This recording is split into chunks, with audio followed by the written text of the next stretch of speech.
A very good afternoon to all, respected principal sir, my dear friends, and a person who came here for invited talk, Mr. Parth Arora, he is a CA. और इससे पहले कुछ वो presentation start करें, मैं बताना चाहूँगी पार्थ ने बीकॉम इसी कॉलेज से करी है और हर एक्टिविटी में बहुत बढ़ चढ़कर इसने पार्टिसिपेट करा है। बेशक वो जो प्रेसिडेंट्स वगैरह के जो यहाँ पे सिलेक्शंस होती थी NSUI वगैरह की या फिर जो भी पॉलिटिकल पार्टीज की उसमें और यूनिवर्सिटी में किसी भी तरह की एक्टिविटी में पार्टिसिपेट करने के लिए, तो बहुत एक प्रिविलेज है मेरे लिए कि हमारा ही एक स्टूडेंट और जो यहाँ पर as a invited talk guest बनकर आया है। और इसके बारे में एक छोटा सा पॉइंट जो शायद आपके लिए बहुत बड़ी मोटिवेशन हो जाए। पॉइंट छोटा नहीं है क्योंकि बहुत इसकी सालों की मेहनत जो पूरी हुई, he become CA in his first attempt, और ये बहुत बड़ी अचीवमेंट है हम सबके लिए भी और इस कॉलेज के लिए भी। और बीइंग अ टीचर, बेशक वो मैं हूं या नितिका मैम है और उसके कलीग्स जो उसके इवन क्लासमेट्स रहे हैं, सोनल मैम, ये भी पार्थ के जो एक ही बैचमेट थे ये हमारे, एक अच्छे से ऐसे बैच जहां पे बहुत अच्छे अच्छे बच्चे निकले हैं। आई थिंक 2 के 3 CA निकले इस बैच से। ईशांत था शायद, शिवम था और सोनल मैम तो आपके सामने ही है और भी बहुत सारे बच्चे।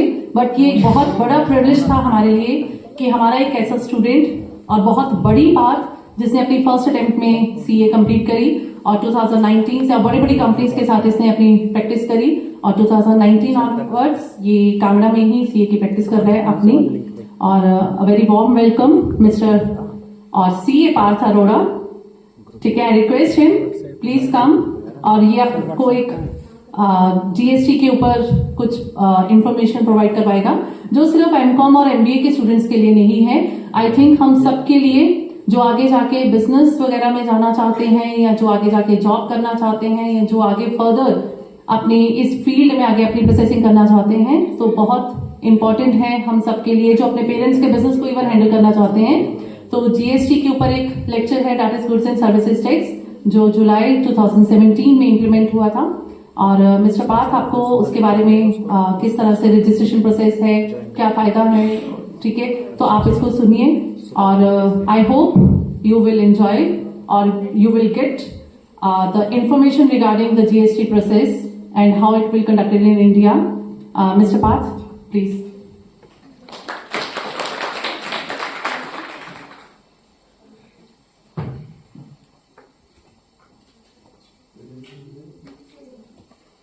इन-डेप्थ नॉलेज चाहिए होती है, तो आपको आज मैं बेसिक कोशिश करूंगा कि आपको रजिस्ट्रेशन GST में कब लेनी होती है, किसको लेनी होती है। कि मोस्ट ऑफ द पीपल, हो सकता है आपके पेरेंट्स कोई बिजनेस में होगा, उसमें क्या गलतियां कर रहे हो रजिस्ट्रेशन पार्ट पे, या इसके अलावा आपका कोई जनरल टॉपिक होगा चाहे इनकम टैक्स या GST, उसको हम बीच में लेते रहेंगे। ठीक है, पहली चीज समझो, क्या मैं ऐसे ऑडिबल हूं विदाउट माइक? ऐसे मैं ऑडिबल हूं क्या? वायरलेस है नहीं, ऐसे का मतलब क्या और GST का लाने का पर्पस क्या था और GST में रजिस्ट्रेशन की जरूरत क्यों होती है। एक तो पोस्ट लंच सब लंच करके आया तो थोड़ा सा एक्टिव रहना थोड़ा सा मुश्किल पार्ट होता है ये। देखो GST नंबर एक देखो इंडियन लॉज में या फिर आप किसी भी इंटरनेशनल लॉज की बात करो, टैक्स 2 तरह के होते हैं। एक होता है इनडायरेक्ट टैक्स और एक होता है डायरेक्ट टैक्स। मतलब क्या हुआ डायरेक्ट टैक्स और इनडायरेक्ट टैक्स का? डायरेक्ट टैक्स का मतलब ये होता है कि जिसपे टैक्स लग रहा है वो डायरेक्टली पे करता है उसको, और इनडायरेक्ट टैक्स का मतलब होता है जो डायरेक्ट पे नहीं होता, इनडायरेक्टली पे होता है। इसका मतलब क्या हुआ, जैसे आप अपनी इनकम अर्न करते हैं, इनकम टैक्स में अगर आप इनकम अर्न करते हैं, आप बिजनेस करते हैं, आप सैलरी आती है, तो उस पे जो टैक्स लगता है आपकी इनकम पे, उसको बोला जाता है इनकम टैक्स, जो डायरेक्ट टैक्स का पार्ट फॉर्म होता है। और एक ऐसी चीज होती है इनडायरेक्ट टैक्स। अब फॉर एग्जाम्पल आप सभी ने जैसे कोट डाला हुआ है, ये चेयर पड़ी है, मैंने माइक लगाया, मेरे हाथ में फोन है, इस पे जो टैक्स होता है, जो सेल करता है वो कंज्यूमर से कनेक्ट करता है, कंज्यूमर से कलेक्ट करता है, गवर्नमेंट को पे करता है। अब इन दी एंड कंज्यूमर उसको बेयर करता है, कई बार सप्लायर भी बेयर करता है, पर 99% चांस में जब आप पेन खरीदते हो, पेंसिल खरीदते हो, तो आप वो टैक्स कलेक्ट करते हो, आप मतलब आप उसका टैक्स पे करते हो। और जिससे आपने सामान खरीदा होता है लोकल लैंग्वेज में, वो गवर्नमेंट को टैक्स पे करता है। तो ये इनडायरेक्ट टैक्स है, मतलब आप डायरेक्ट पे नहीं कर रहे हो। जिससे आप कोई गुड्स या सप्लाई रिसीव करते हो, उसके पास पैसे आए, आपका जीएसटी कलेक्शन आई और उसने गवर्नमेंट को पे करा। तो आज का जो टॉपिक है हमारा वो जीएसटी पे है। वो जीएसटी एक इनडायरेक्ट टैक्स है जो कि 1 जुलाई 2017 में, आपको डेट याद है 2017 जब जीएसटी इंप्लीमेंट हुआ था? 1 जुलाई 2017 से कुछ 16-17 टैक्सेस पहले क्या होता था, फॉर एग्जांपल जैसे ये चेयर बिकी तो इस पे वैट लगता था, चेयर मैन्युफैक्चर होती थी तो उस पे एक्साइज लगता था। मैं यहाँ पे सेमिनार लेने आया हूं, अगर मेरा सर्विस टैक्स नंबर था मैं सर्विस टैक्स चार्ज करता, या फिर फॉर एग्जांपल आप रेस्टोरेंट में खाना जाते वहां पे वैट और सर्विस टैक्स लगता था।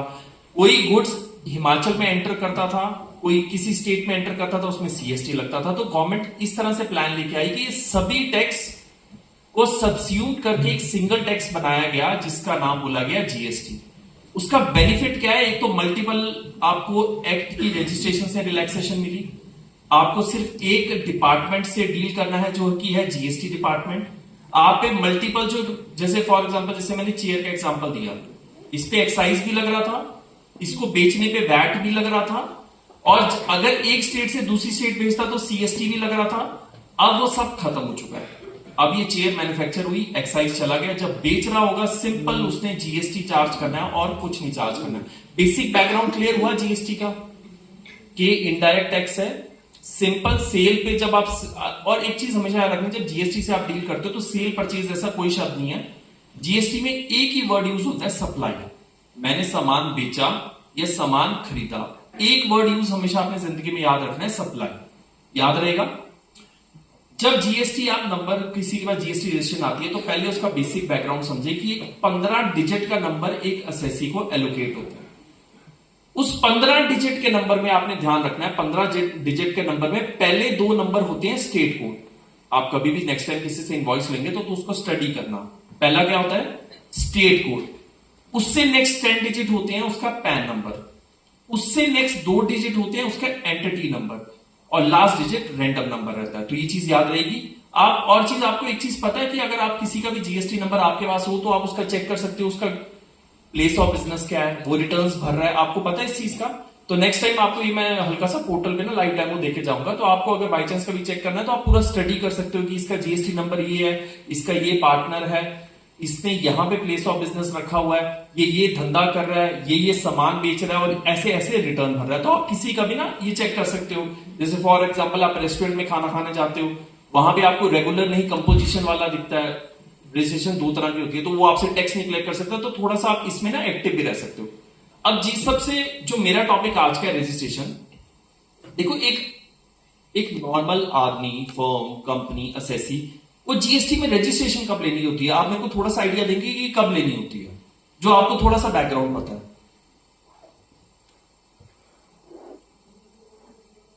कुछ बताओ, एक लिमिट होती है, कुछ होता है, इस पे मेरे को जीएसटी में रजिस्ट्रेशन के लिए अप्लाई करना है, ऐसे अप्लाई होगा, वो सब की बात बताओ। जीएसटी नंबर कब लेना होता है किसी को?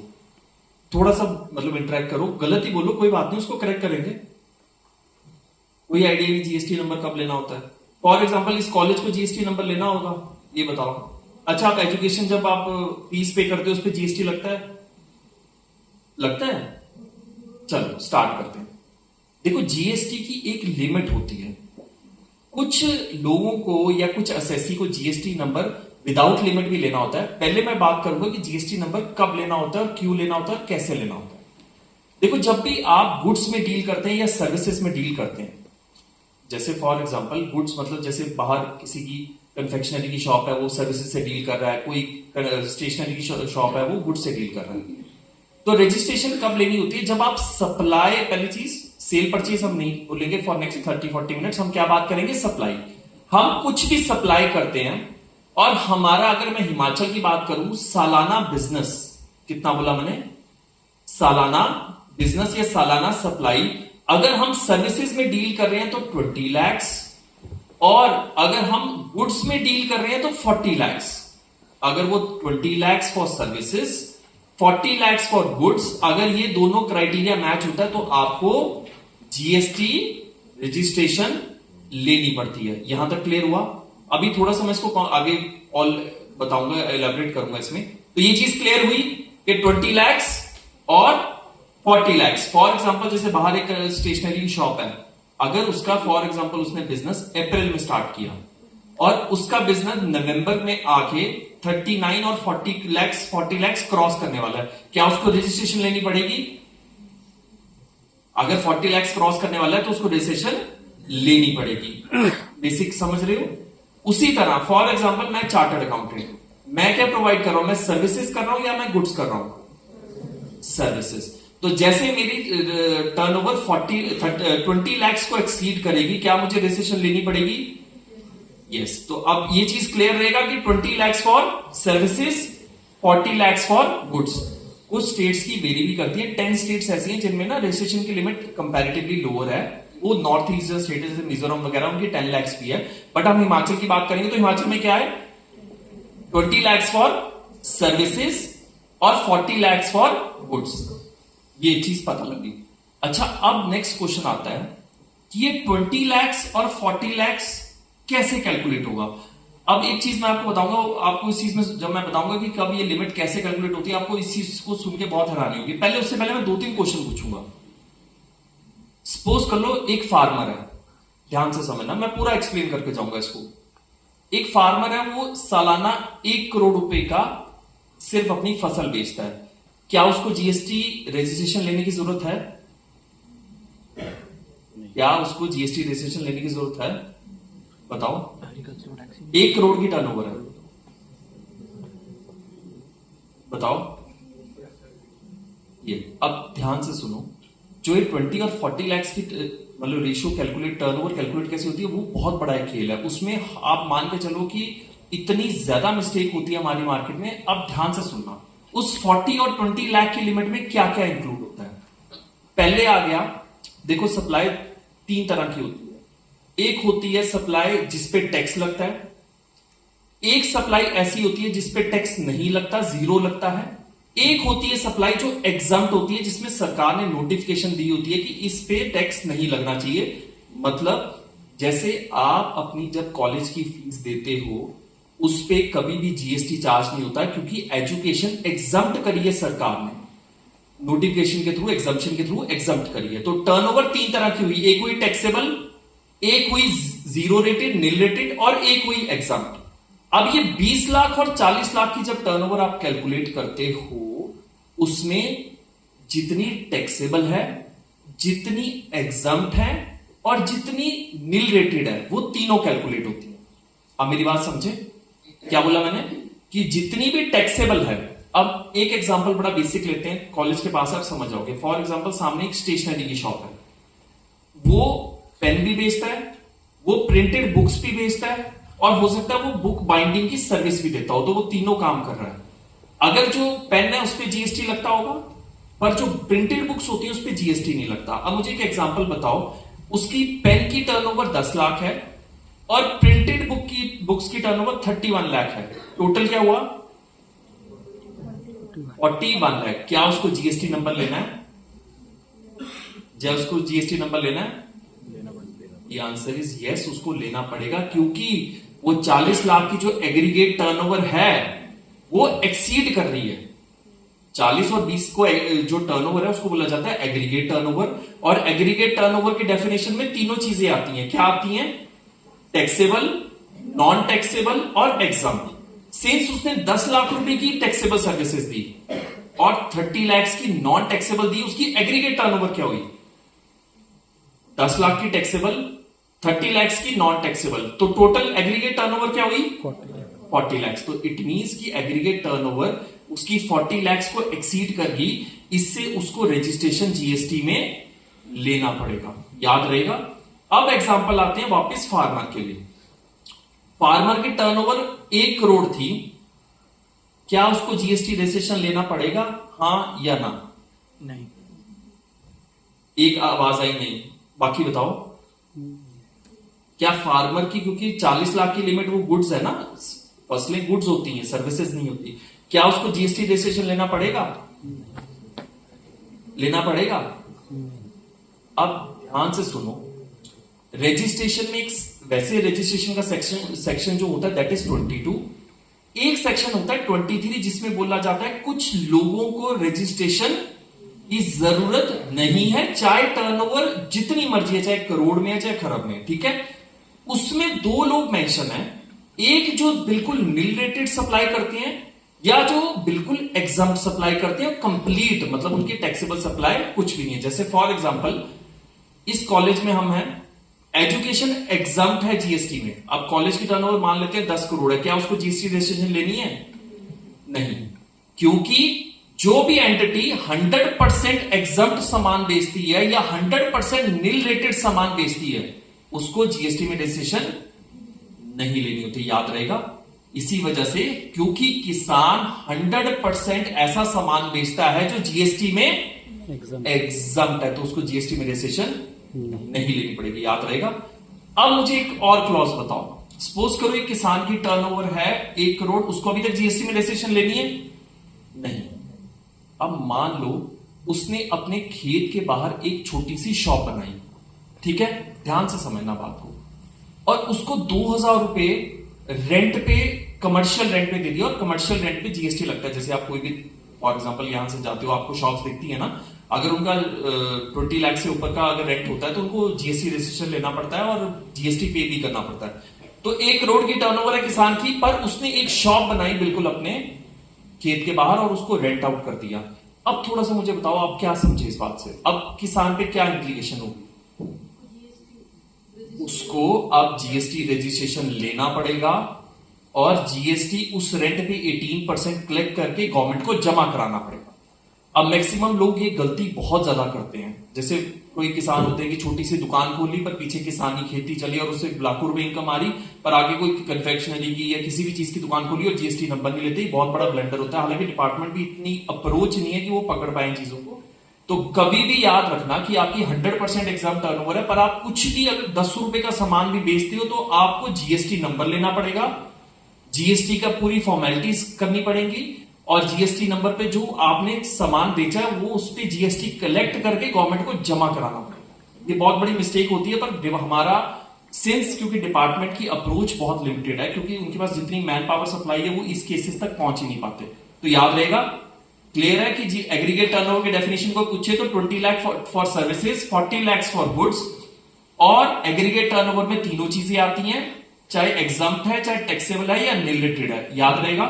इसमें अभी तक कोई डाउट है तो बताओ, नहीं तो फिर मैं आगे चलूंगा, उसमें थोड़े अच्छे टॉपिक भी हैं। एग्रीगेट टर्नओवर में कोई डाउट है तो बताओ, 20 लाख 30 40 लाख में इसमें कोई डाउट है तो बताओ।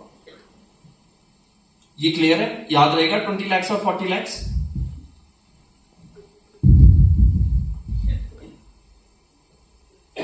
विजिबल है आपको पीछे?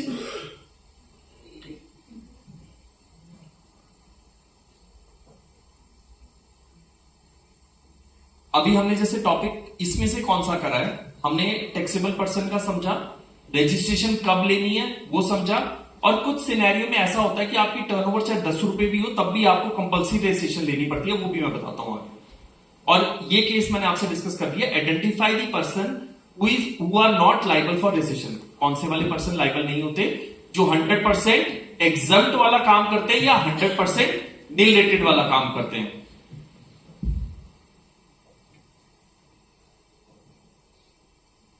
ये मैं फाइल आपके लिए सेपरेट रख जाऊंगा, आपको अगर बाई चांस की स्टडी करनी हो। इसमें रजिस्ट्रेशन में जो मेरे पास टॉपिक है, पर्सनल लाइबल फॉर रजिस्ट्रेशन, आप समझ के। अब ये कंपल्सरी रजिस्ट्रेशन, ये बड़ा इंटरेस्टिंग टॉपिक है, आपको ये कुछ चीजें आपको पहली बार पता लगेंगी इसमें।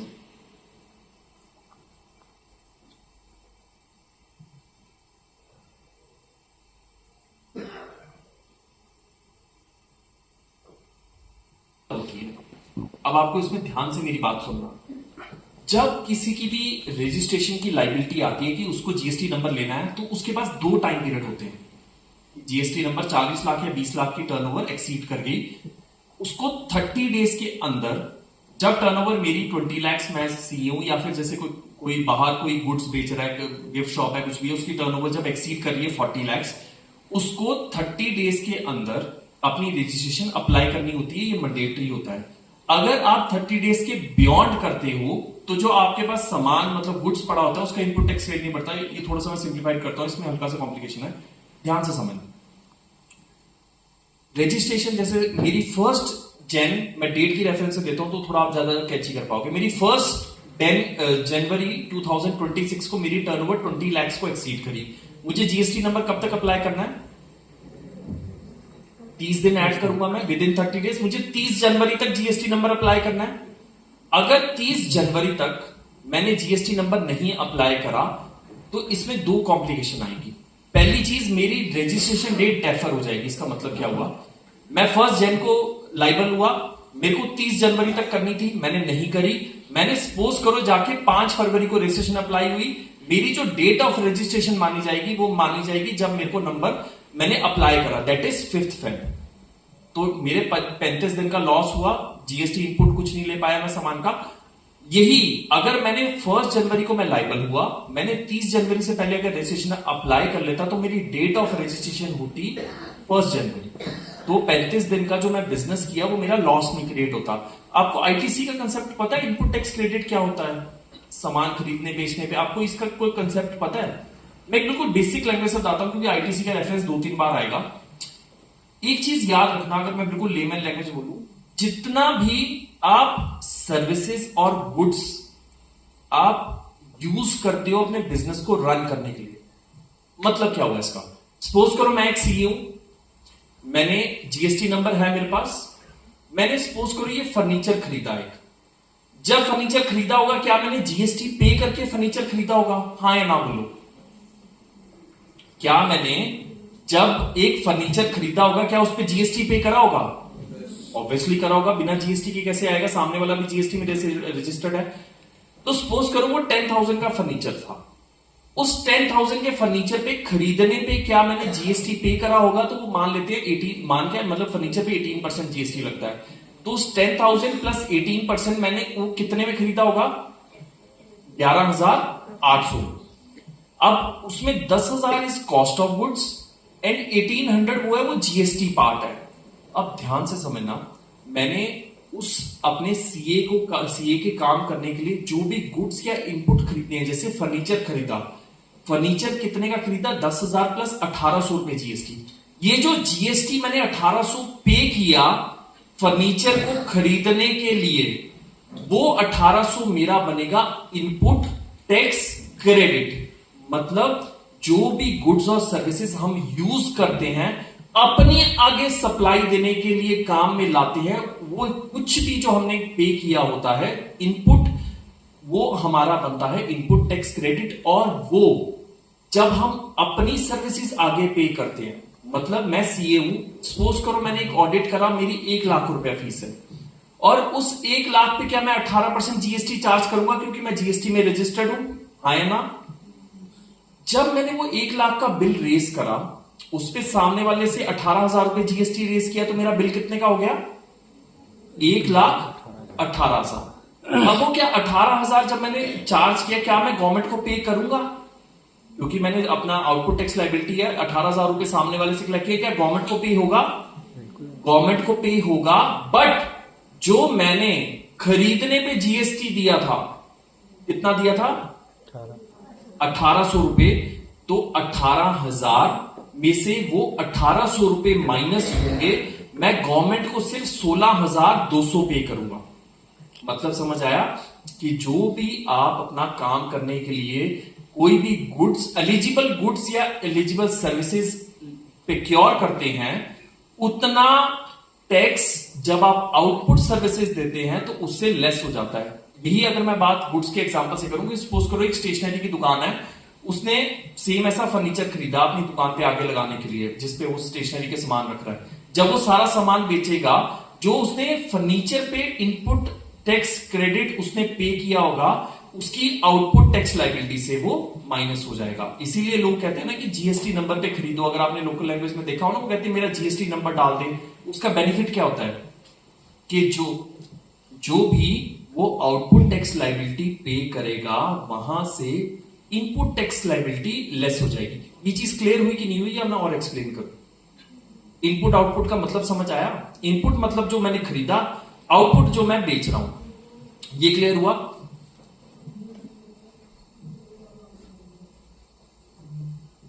Outward supply include taxable, exam export भी 0 रेटेड होती है, उसको भी आप ले सकते हैं, और इंटरस्टेट सप्लाई। तो याद रखना है कि कल को ये 20 लाख और 40 लाख की कैलकुलेशन में सब कुछ इंक्लूड होता है।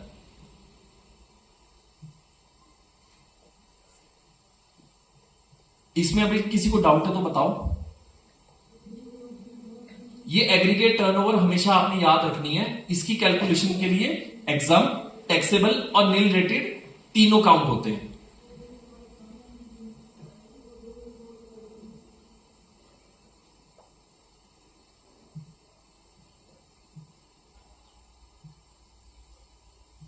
अब एक चीज समझो, कंपल्सरी रजिस्ट्रेशन, इसका मतलब क्या हुआ? मुझे कोई बताएगा कि कंपल्सरी रजिस्ट्रेशन का मतलब क्या होता है? कंपल्सरी रजिस्ट्रेशन का मतलब क्या होता है? कि आपकी टर्नओवर चाहे 10 रुपए है, बट गवर्नमेंट ने कुछ ऐसे लोग आइडेंटिफाई करे और उनको बोला गया कि चाहे टर्नओवर आपकी जो भी है, चाहे 1 रुपया चाहे 50 लाख है, बट आपको जीएसटी में रजिस्ट्रेशन लेनी पड़ेगी।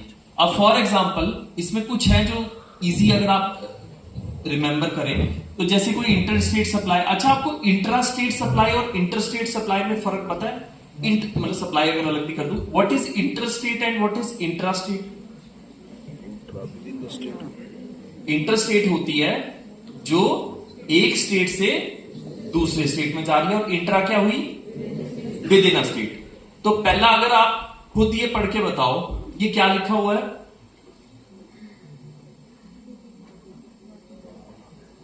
ये कंपल्सरी रजिस्ट्रेशन का पहला पॉइंट है। क्या है मतलब इसका? कि अगर आपने इंटर स्टेट सप्लाई कर दी तो उस केस में कंपल्सरी रजिस्ट्रेशन आएगी। इसका मतलब क्या हुआ कि अगर फॉर एग्जांपल सपोज करो कोई मोबाइल शॉप है और उसकी टर्नओवर 10 लाख है, क्या उसको जीएसटी में रजिस्ट्रेशन लेनी है? एक मोबाइल शॉप है, रिपीट कर रहा हूं, उसकी टर्नओवर 10 लाख है, क्या उसको जीएसटी में रजिस्ट्रेशन लेनी है? लेनी है? नहीं, हां या ना बोलो? नहीं ले।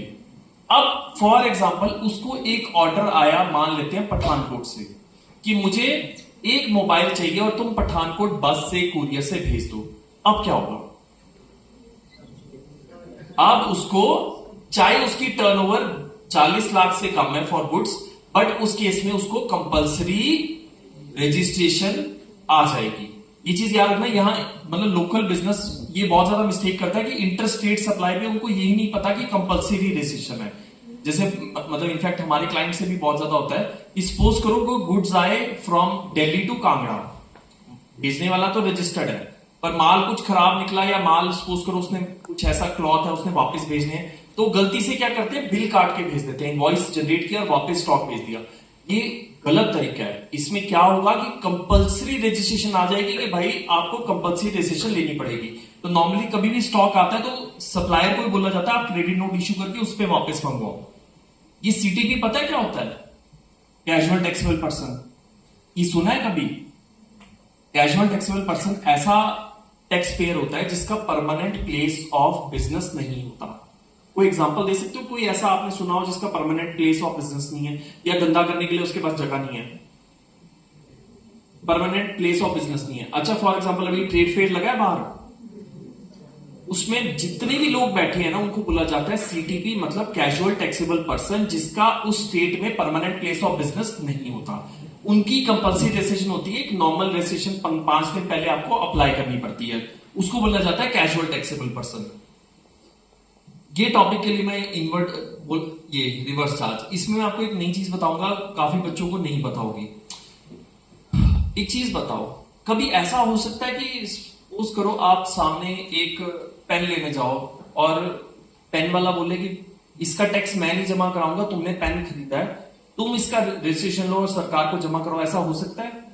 किसी चीज में हो सकता है ऐसा कि आप एक कुछ भी मोबाइल लेने गए, लैपटॉप लेने गए, और वो बोल रहा है मैं टैक्स इसका जमा नहीं कराऊंगा, आप इसका रजिस्ट्रेशन लो, अपना जीएसटी नंबर, और इसका टैक्स गवर्नमेंट को पे करो।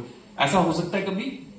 नॉर्मल लेमन लैंग्वेज में सुनने में अजीब लग रहा है, बट गवर्नमेंट ने कुछ ऐसी सर्विसेज नोटिफाई करी हैं, ऐसे गुड्स कुछ नोटिफाई करे जिसमें सामान बेचने या सर्विसेज बेचने वाले को टैक्स नहीं देना है, जिसको सामान मिल रहा है या जिसको गुड्स मिल रहे हैं वो टैक्स पे करेगा।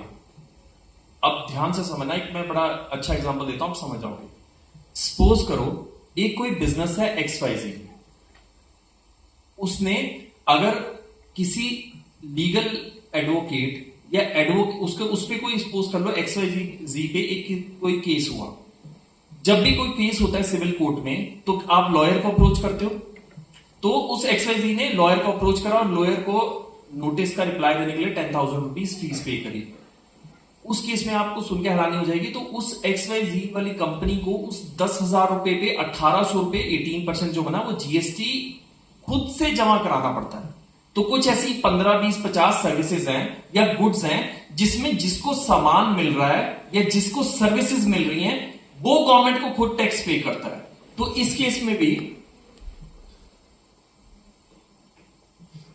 Person who is required to pay under reverse charge, उसकी भी कंपल्सरी रजिस्ट्रेशन होती है। तो इसका मतलब क्या हुआ, सपोज करो कि पार्थ अरोड़ा जैसे मैं कोई केस के लिए अगर मैं एडवोकेट हायर करता हूं और उसको लीगल फीस पे करता हूं तो मेरी कंपल्सरी रजिस्ट्रेशन आ जाएगी, इवन दो जो मेरी टर्नओवर है वो 20 लाख से कम है। तो ये याद रहेगा।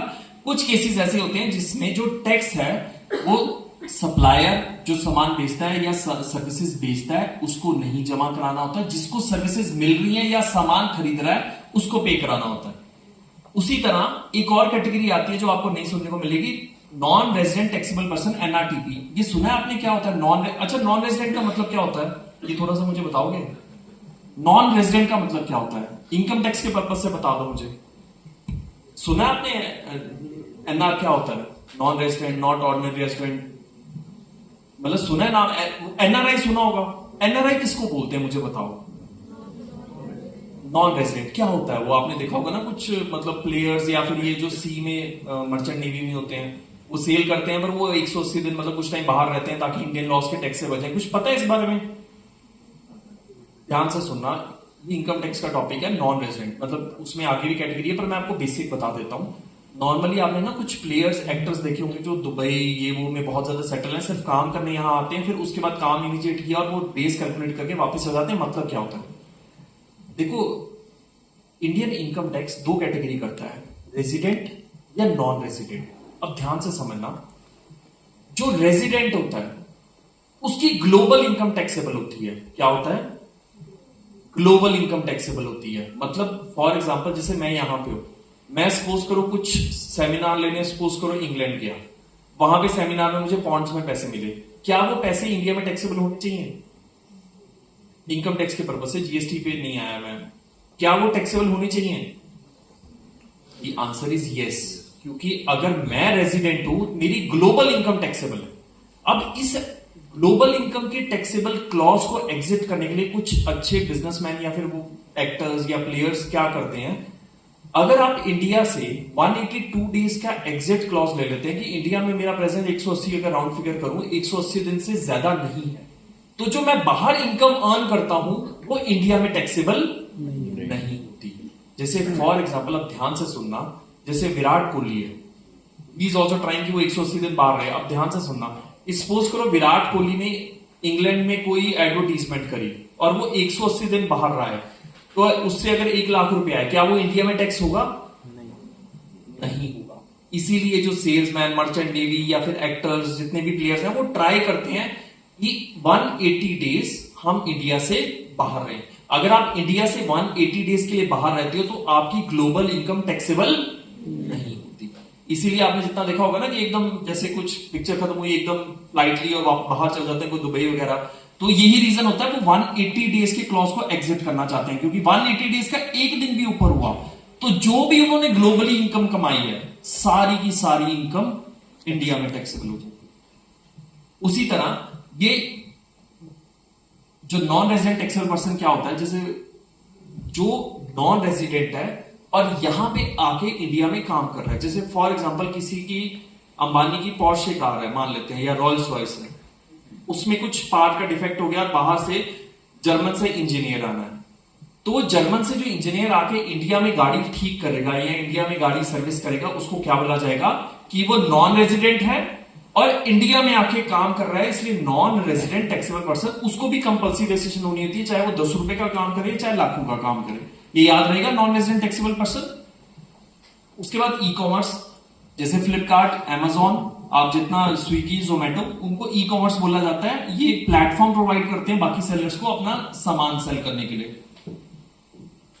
बाकी टीडीएस टीसीएस है, ये भी मैं थोड़ा सा एक्सप्लेन कर देता हूं। जीएसटी में कंसेप्ट होता है जिसमें टीडीएस या टीसीएस, आपको टीडीएस का कंसेप्ट पता है? टीडीएस क्या होता है? सुना है टीडीएस क्या होता है? टीडीएस का क्या मतलब होता है? कुछ पता है टीडीएस के बारे में? इनकम टैक्स में बात कर लेता हूं मैं। टीडीएस का पता है क्या होता है? क्या होता है टीडीएस? फुल फॉर्म बता दो मुझे पहले। नहीं पढ़ा है टीडीएस? मैं बीकॉम में तो बिल्कुल पढ़ा होगा। टीडीएस का मतलब पता है? टैक्स डिडक्टेड एट सोर्स, कुछ सुना है? नहीं पता? अब ध्यान से सुनो। गवर्नमेंट क्या करती है कि आपकी इनकम को या आपकी सर्विसेज को ट्रैक करने के लिए कुछ टीडीएस डिडक्ट करती है। मतलब क्या हुआ इसका कि फॉर एग्जांपल जब भी कोई किसी को पेमेंट करता है, अच्छा आप में से मैक्सिमम बच्चों के बैंक्स में पेरेंट्स की एफडी होगी, क्या वो कुछ बोलते हैं टीडीएस कट के मिल रहा है? मतलब वो क्यों, टीडीएस का कंसेप्ट क्या है? सपोज करो कि आपके फादर की 1 लाख रुपए की एफडी है बैंक, हालांकि टीडीएस की लिमिट्स तो बहुत ज्यादा हो गई है, 50,000 हो गया, पर मैं उस लिमिट्स को 2 मिनट के लिए साइड पे रखता हूं। सपोज करो 1 लाख की एफडी और वो 7% इंटरेस्ट पे बैंक ने एफडी बुक करी है, तो मेरे को पहले बताओ 1 लाख का 7%, 1 लाख का 7% कितना होता है? 7,000। पर बैंक आपको 7,000 पे नहीं करता, बैंक आपको 10% काट के पे करता है। मतलब क्या हुआ इसका कि सपोज करो 7,000 आपको गवर्नमेंट नहीं पे करेगी, आपको 6,300 पे करेगी, और जो 700 रुपया 10% बचा वो गवर्नमेंट को जमा करा देगी आपके पैन की अगेंस्ट। जब आप अपनी रिटर्न फाइल करोगे वो 700 रुपीज जो डिडक्ट हुए वो रिफंड हो जाएंगे आपको, अगर आपकी प्रोवाइडेड आपकी कोई और इनकम नहीं है। गवर्नमेंट का पर्पस सिर्फ इतना सा होता है टीडीएस को डिडक्ट करने का कि ताकि वो आपकी इनकम ट्रैक कर पाए। मतलब समझ रहे हो कि सपोज करो 1 लाख पे कितना इंटरेस्ट मिला? 7,000। 7,000 पे 700 रुपया गवर्नमेंट को जमा हुआ, 6,300 आपको पे हुआ। तो 700 रुपया गवर्नमेंट ने अपने पास इसीलिए जमा कराया ताकि पता लगे कि मिस्टर एक्स की एफडी पड़ी है बैंक में, और उस एफडी पे उसको इंटरेस्ट मिल रहा है, क्या वो इनकम उसको डिक्लेयर कर रहा है या नहीं कर रहा। तो टीडीएस जितना आजकल, तो टीडीएस के कॉम्प्लेक्स मतलब कॉम्प्लायंसेस बहुत ज्यादा हो गए, हर चीज पे टीडीएस है, चाहे वो बिजनेस के पॉइंट ऑफ व्यू से बात करें, कंपनीज के पॉइंट ऑफ व्यू से बात करें। तो टीडीएस का कंसेप्ट याद रखना है कि इनकम को ट्रैक करने के लिए गवर्नमेंट स्पेसिफिकली कुछ पैसा काट के आपको पे करती है ताकि वो सरकार को बता पाए कि इस आदमी की ये इनकम हुई है। याद रहेगा टीडीएस। आपने जैसे ना कईयों को ये भी सुना होगा कि बैंक में फॉर्म दिया जाता है 15G 15H, सुना है कभी इस बारे में? वो 15G 15H इसीलिए दिया जाता है, गवर्नमेंट को बोला जाता, बैंक को बोला जाता है कि हमारी कोई और इनकम नहीं है, हमारी इनकम एक टैक्सेबल स्लैब के नीचे है, आप हमारी टीडीएस मत काटो। आपको टैक्सेबल स्लैब पता है क्या चल रहे हैं आजकल? न्यू स्कीम, ओल्ड स्कीम आपने पढ़ा है? कुछ पता है इस बारे में? एग्जम्पशन होती है 3 लाख, 7 लाख। अभी पिछले साल आपने न्यूज पढ़ी होगी 12 लाख तक टैक्स फ्री हो गया। मतलब पता है उसका क्या है? थोड़ा सा मुझे बताओगे कि 12 लाख तक टैक्स नहीं लगता, वो क्यों नहीं लगता है? अच्छा, एग्जम्पशन क्यों दी जाती है, पता है इस बारे में? अच्छा, आज की डेट में बात करें तो इनकम टैक्स कितने पे नहीं लगता? कितने पे? आपने ये तो न्यूज पढ़ी होगी, यही पढ़ा होगा 12 लाख पे, पर क्या है मतलब, समझ है उसका? देखो, गवर्नमेंट कुछ लेवल तक आपको इनकम टैक्स या जीएसटी जैसे 20 लाख, 40 लाख या फिर इनकम टैक्स 12 लाख, ये इसलिए किया जाता है ताकि वो मानते हैं कि आपके हाउस होल्ड या फिर इसका इतना खर्चा 12 लाख, पहले 7 लाख थी या 2.5 लाख था, 5 लाख, कि आपका घर की जीवनी जीने के लिए आपको इतने पैसे तो चाहिए, उसके बाद आप फिर खर्चे करोगे। तो इसीलिए वो स्लैब को बढ़ाया जाता है। 12 लाख अगले साल से है। वैसे वो एक एग्जम्पशन की वजह से, मतलब एक रिबेट आती है 87, उसकी वजह से 12 लाख है, पर टैक्स स्लैब आपको पता है अभी भी वो 2.5 लाख और 3 लाख ही है, पता है आपको? वैसे वो एग्जम्पशन आती है कि 87 की 12 लाख तक टैक्स जो बनता है वो उतना लेस हो जाता है। वैसे इस साल कितना था आपको पता है? इस साल का टैक्स स्लैब कितना था? रिटर्न्स आप में से किसी ने भरी है? मतलब टीचर्स ने तो भरी होंगी, मतलब बच्चों ने कभी अपनी आईटीएस भरते? कोई इनकम है आपकी? इस साल इट वॉज 7 लाख, अगले साल वो 12 लाख होगा। आपको पता है हमारा बजट कब आता है? कब आता है? कब? टीचर्स को तो एक्सपेक्ट कर रहा हूँ मैं, पता होगा। बच्चों को पता है हमारा बजट कब आता है? ओह माय गॉड, वो तो फाइनेंशियल ईयर है ना, मतलब बजट कब आता है? फेब में या मार्च में? First Feb. पहले कब आता था बजट? मार्च आता था या फर्स्ट अप्रैल आता था? मार्च। पहले जो बजट था वो फर्स्ट अप्रैल आता था, वो इंप्लीमेंट 30 जून से होता था, 1 जुलाई से। जब कुछ गवर्नमेंट चेंज हुई उसने बोल दिया नहीं, हम जो बजट है वो 1 फेब को देंगे और उसको इंप्लीमेंट 1 अप्रैल से कराएंगे। याद रहेगा? तो हमारा बजट का अभी फर्स्ट, आप ना एक चीज जो मैं डिस्कस कर रही है, मैं चीजें बता रहा हूं, थोड़ा सा देखो, आपको भी इस चीज के लिए एक्टिव रहना पड़ेगा। 1 फेब का जब आपका बजट आएगा, उसका जब फाइनेंशियल बजट आएगा, मैं दूसरा बात नहीं कर रहा, 2 बजट होते हैं, फाइनेंशियल बजट जब आएगा थोड़ा सा उसको स्टडी करना, आपको चीजें पता लगेंगी। जो मैं बोल रहा हूं आप समझोगे कि ये चीज बड़ी, एग्जम्पशन बड़ी, एग्जम्पशन कम हुई, तो ये चीजें जरूर करना, आपके लिए बेनिफिट होने वाला। तो यहां तक क्लियर है? किसी को अभी तक डाउट है तो बताओ, फिर उसके बाद टॉपिक चेंज हो रहा है। यहां तक कोई डाउट है? आपको जनरल डाउट भी पूछना चाहते हो इस टॉपिक से रिलेटेड तो बताओ। कोई डाउट नहीं है? आगे चले या सेशन के एंड में मेरे साथ 5 मिनट रुक लेना। अगला ये टॉपिक मैंने आपको बता दिया, कौन लाइबल नहीं होते। पहला, कौन लाइबल नहीं होता? पर्सन एंगेज किसमें? Wholly exempt from tax, not liable to tax. मतलब किसान की बात होगी, किसान चाहे काम 50 करोड़, अच्छा ये जो सेब के बागान लगते हैं हमारे हिमाचल में, आपको पता होगा कि ऊपर कुल्लू साइड, मनाली साइड सेब के बागानों का, किन्नौर साइड, तो ये क्या इन सेब पे टैक्स आता है क्या? सेब हमारा एप्पल या फ्रूट की कल्टीवेशन करना है या क्रॉप्स की करना, दैट इज 100% एग्जाम। मतलब आप मान नहीं सकते, कईयों की इनकम करोड़ में होती है और उनको 1 रुपए का ना इनकम टैक्स देना होता है ना जीएसटी देना होता है। तो पहला केस आ गया कि नॉट लाइबल, आप पूरा ऐसा सामान बेच रहे हो जो रिलेटेड है या पूरा एग्जाम है। और ये आ गया एग्रीकल्चरिस्ट एंड एग्रीकल्चरिस्ट। ये थोड़ा सा आप ये लाइन को इंग्लिश पढ़ना, थोड़ा सा इसमें एक चीज है लिखी, आपको कुछ अच्छा पता लगेगा। To the extent of supply produce out of cultivation of land. अब ध्यान से सुनना, कहते हैं किसान की हम वही एक्टिविटी एग्जम्प्ट करेंगे जो प्रोड्यूस आउट ऑफ लैंड हो। मतलब क्या हुआ? अगर एक चीज बताओ, सपोज करो एक मूवी की शूटिंग होनी है, किसान ने अपना खेत उसको रेंट दे दिया कि यहां पे मूवी की शूटिंग कर लो, क्या उसमें जीएसटी लगेगा? बताओ। क्या किसान ने खेत अपना किसी मूवी की शूटिंग के लिए लीज कर दिया, क्या उस पर जीएसटी लगेगा?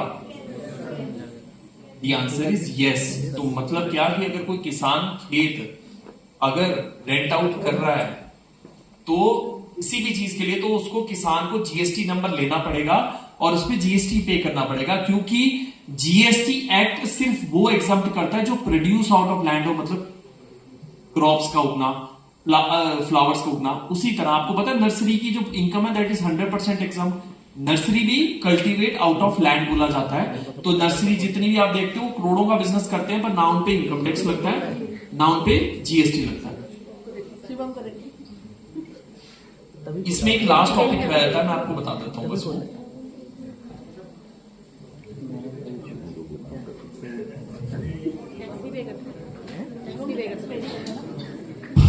दो टॉपिक मेरे लास्ट रहते हैं, वो एक बार कर लेते हैं, फिर आपको कोई डाउट हुआ तो डिस्कस कर लेंगे। पहला एक प्रोसीजर, रजिस्ट्रेशन कैसे लेते हैं वो मैं आपको बता देता हूं।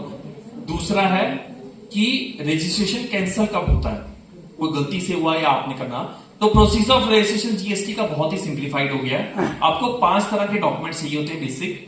एक आपका आधार कार्ड, एक पैन कार्ड, एक पासपोर्ट साइज फोटो, ये 3 आपके पर्सनल डॉक्यूमेंट हो गए। उसके अलावा 2 आपको प्लेस ऑफ बिजनेस के डॉक्यूमेंट चाहिए होते हैं, फॉर एग्जांपल रेंट एग्रीमेंट अगर रेंटेड है, और एक इलेक्ट्रिसिटी बिल। और अगर लैंड आपकी अपनी है या प्रॉपर्टी आपकी अपनी है तो उसमें आपका वो लैंड रिकॉर्ड पर्चा, पता क्या होता है? लैंड रिकॉर्ड, जमाबंदी बोलते हैं जिसको, वो लग जाती है। तो 5 डॉक्यूमेंट क्या हुए?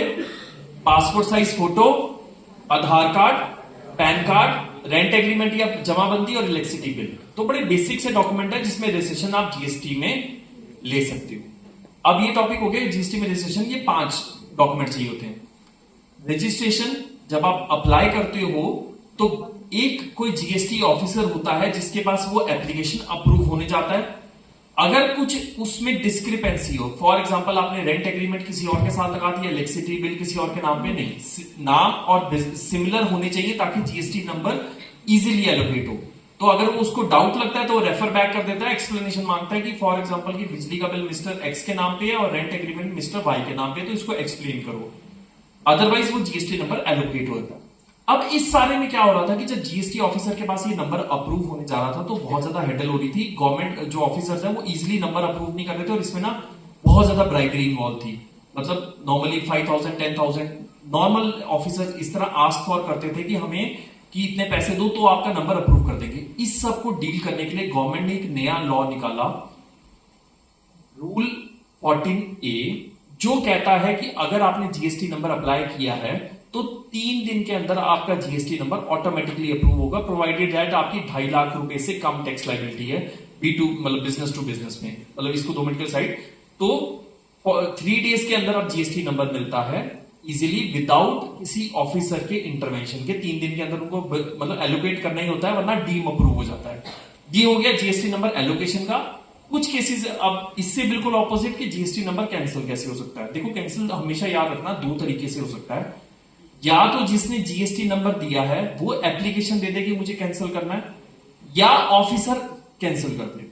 देखो पहला केस डिस्कस करते हैं, वो कब बोलेगा कि मेरे को जीएसटी नंबर कैंसिल करना है, या तो उसने बिजनेस बंद कर दिया हो। सेकंड वो बोल सकता है कि बिजनेस बंद नहीं हुआ पर मेरी टर्नओवर सपोज करो, जब मैंने, आपको पता है पहले जब जीएसटी इंट्रोड्यूस हुआ था तब हिमाचल में फॉर गुड्स टर्नओवर सिर्फ 10 लाख थी। ये चीज पता है आपको? आज की डेट में इट इज 40 लाख, पर वहां पे 10 लाख थी। तो मान लेते हैं जब मैंने 2017 में जीएसटी नंबर मुझे एलोकेट हुआ था तब मेरी टर्नओवर 12 लाख थी और मेरी टर्नओवर 15 लाख के अराउंड रहती है, तो उस टाइम मेरे को जीएसटी नंबर लेना पड़ा होगा, हाँ या ना? बट आज की डेट में जीएसटी के में गुड्स की लिमिट क्या है रजिस्ट्रेशन लेने की? 40 लाख। अब मेरी टर्नओवर 15 लाख है तो मैं गवर्नमेंट को ये एप्लीकेशन दे सकता हूं कि सिंस मेरी टर्नओवर कम है तो मेरा जीएसटी नंबर कैंसिल कर दिया जाए। ये केस हो सकता है। दूसरा है कि ऑफिसर खुद कब कैंसिल करेगा? जब कोई भी एसएससी रिटर्न्स का डिफॉल्ट करता है। आपको पता है रिटर्न क्या होती है? रिटर्न का मतलब क्या होता है?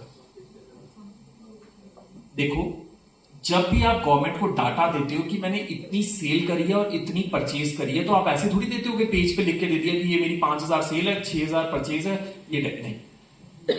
कभी भी आप गवर्नमेंट को अपनी लाइबिलिटी और अपनी इनकम डिक्लेयर करते हो तो उसका एक पैटर्न होता है, जो एक फॉर्म भरा जाता है जिसको बोला जाता है रिटर्न, जिसमें आप डिक्लेयर करते हो कि मेरी इतनी लाइबिलिटी है और इतनी परचेज है।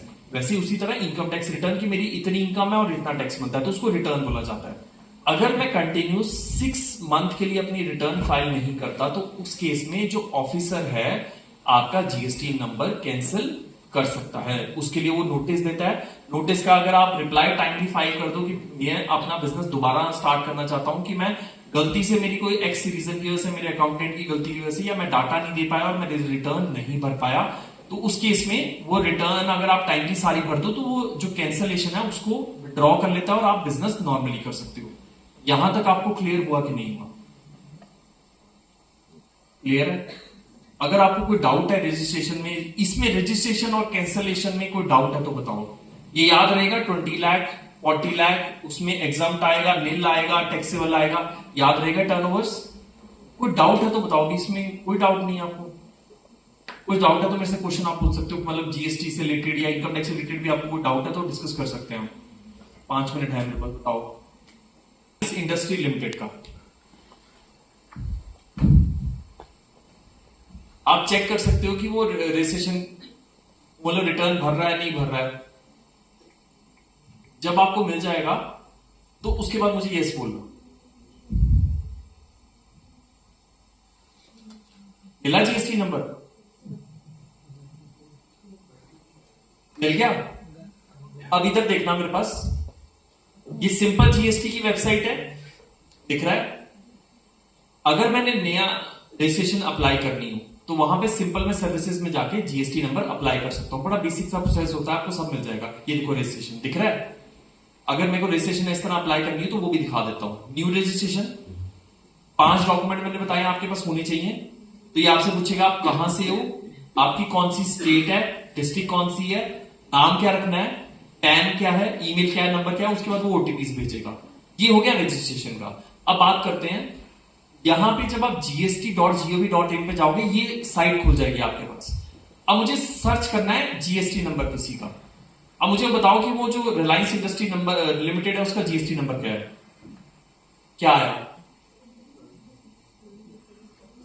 पहला दो क्या होगा, स्टेट चाहिए। अब आगे बताओ, आगे नंबर क्या है? AAC R 5055 A K 1Z7।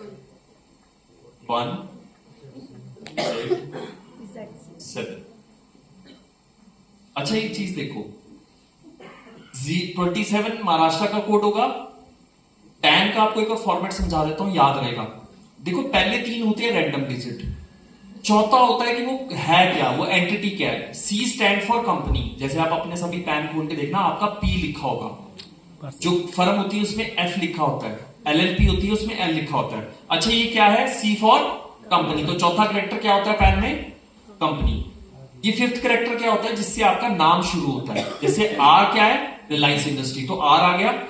जैसे आप में से जिसके सरनेम है ना, तो वहां पे वो होगा 5।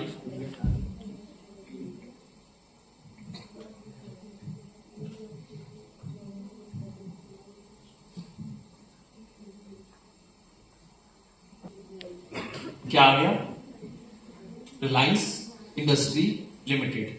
ट्रेड नेम भी क्या है? अच्छा ये डेट कोई बताएगा मुझे क्या है, जिस दिन उसकी रजिस्ट्रेशन ग्रांट हुई है। तो 1 अप्रैल 2017 1 जुलाई 2017 मतलब जीएसटी जिस दिन से आया उस दिन से इन्होंने कन्वर्जन कराई होगी। ये क्या है, पब्लिक लिमिटेड कंपनी और प्राइवेट लिमिटेड कंपनी का फर्क पता है? पब्लिक लिमिटेड कंपनी क्या होती है? पब्लिक लिमिटेड का मतलब पता है या प्राइवेट लिमिटेड का? पब्लिक लिमिटेड कंपनी, ध्यान से सुनना, जो कंपनी स्टॉक मार्केट पे लिस्ट होती है। आप में से किसी बच्चे का डीमैट अकाउंट है? शेयर या म्यूचुअल फंड में इन्वेस्ट किए कभी? करा है?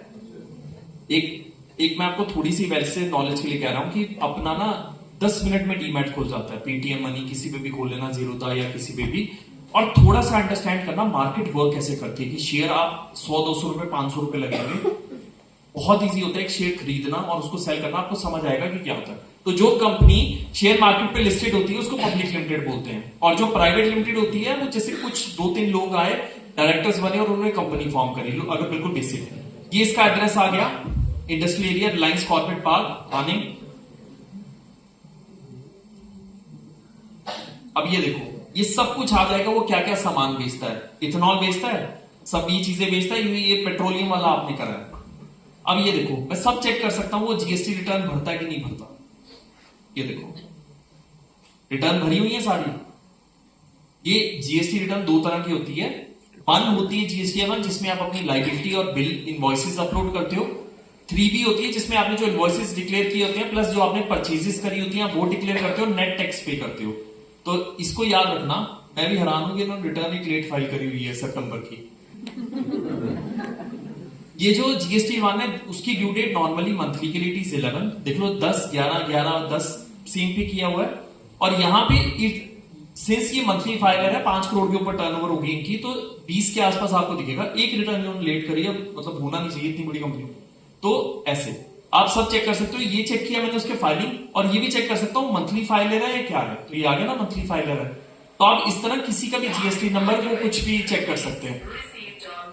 और इसमें सबसे बेस्ट पार्ट है कि अगर कोई ऐसा आदमी, फॉर एग्जाम्पल आप किसी के पास सामान लेने जा रहे हो और उसका जीएसटी नंबर कैंसिल हो गया हुआ है या उसका जीएसटी नंबर सस्पेंड हो गया हुआ है, तो वो आपसे जीएसटी चार्ज नहीं कर सकता। तो आपको कभी लगे तो आप सिंपल उसका जीएसटी नंबर gst.gov.in पे जाके उसका जीएसटी नंबर सर्च करके यहां स्टेटस चेक करना। आपको कभी हो तो आप कभी सामान खरीदना हो, थोड़ा सा एक्टिव बनना और वहां पे देखना उसका एक्टिव है कि नहीं है। कई बार क्या होता है कि कईयों ने अपना रजिस्ट्रेशन नंबर 2-2 साल पहले कैंसिल कर दिया होता है, पर आपसे जीएसटी चार्ज कर रहे होते हैं, कोई रेस्टोरेंट वाला है कुछ भी है। तो इस चीज पे आप जरूर ध्यान देखना, याद रहेगा आपको। इसमें सब कुछ चेक कर सकते हो आप। इसके अलावा और कोई डाउट? कोई पोर्टल लॉग इन करके देखना चाहोगे? मतलब किसी का जीएसटी नंबर अंदर कैसा, पोर्टल कैसा दिखता है, देखना है? यहां से आप जाके उसकी रिटर्न्स चेक कर सकते हो। रिटर्न्स पे गए, रिटर्न डैशबोर्ड, यहां पे स्टेटस आ जाता है उसने रिटर्नें कैसे भरी हैं, कौन से साल की देखनी है आपको। मान लेते हैं ये अभी 2025-26 है, क्वार्टर में सिलेक्ट कर लेता हूं। अभी रिसेंटली क्वार्टर गया हुआ है हमारा अक्टूबर से दिसंबर, और इसमें दिसंबर की रिटर्न अभी फाइल हुई होगी जनवरी 20 को। तो देखते हैं इसने जनवरी 20 की रिटर्न फाइल करी है कि नहीं करी। ये देखो, ये आगे जीएसटीआर 1 जो फाइल होती है, ये देखो 11th ऑफ द मंथ को। तो इसमें आपको क्या दिख रहा है? B2B इनवॉइसेस, B2C लार्ज मतलब 2.5 लाख रुपए के ऊपर का B2C इनवॉइस हो, एक्सपोर्ट है, B2C है, debit note, credit note, nil rated. कोई कॉम्प्लिकेटेड लग रहा है? सिंपल सा पोर्टल खोलता है। ये जीएसटीआर 1 है जो 11th को फाइल करनी होती है। यही अगर बात करूं जो 20 को रिटर्न जाती है, जैसे जो रिलायंस वालों ने लेट करी हुई थी दिसंबर, अब ये देखो ये 3B है। ये थोड़ी कॉम्प्लिकेटेड भी होती है, प्लस इसमें लेट फीस भी लगती है, बहुत ज्यादा इंटरेस्ट भी चार्ज होता है। अब ये देखो इसमें आपको सामने फिगर्स दिख रही हैं। आउटवर्ड टैक्स लायबिलिटी जो आपने सामान बेचा है, जो जीएसटीआर 1 की रिटर्न में आया होगा,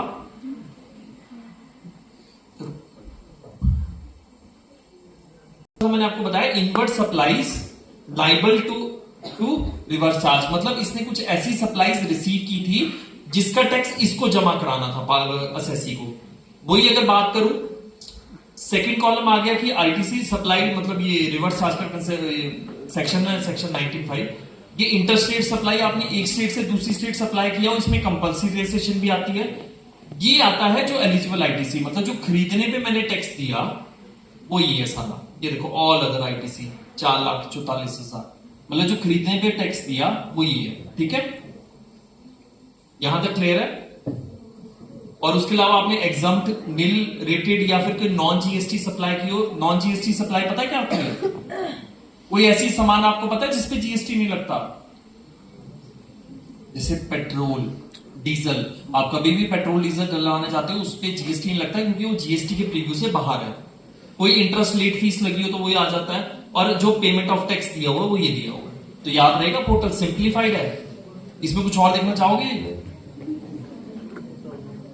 तो रजिस्ट्रेशन को लेके या किसी भी टॉपिक को लेके? तो आज के बाद थोड़ा सा इसको आपने एक्टिव रहना है। और एक मैं एडवाइस सबको करूंगा, बच्चों को अपना डीमैट अकाउंट जरूर खुलवाओ। आपको ना शेयर मार्केट का, और एक बार धीरे से आपका जब इंटरेस्ट उसमें ग्रो होगा ना, तो आपको खुद मन करेगा शेयर्स क्या है, ऑप्शन क्या है, फ्यूचर क्या है, तो आपको थोड़ा सा पता लगेगा कि इस मार्केट, इसका आईपीओ आ रहा है। आईपीओ को पता है क्या होता है? आईपीओ क्या होता है? Initial public offering. ये कौन करता है इनिशियल पब्लिक ऑफरिंग?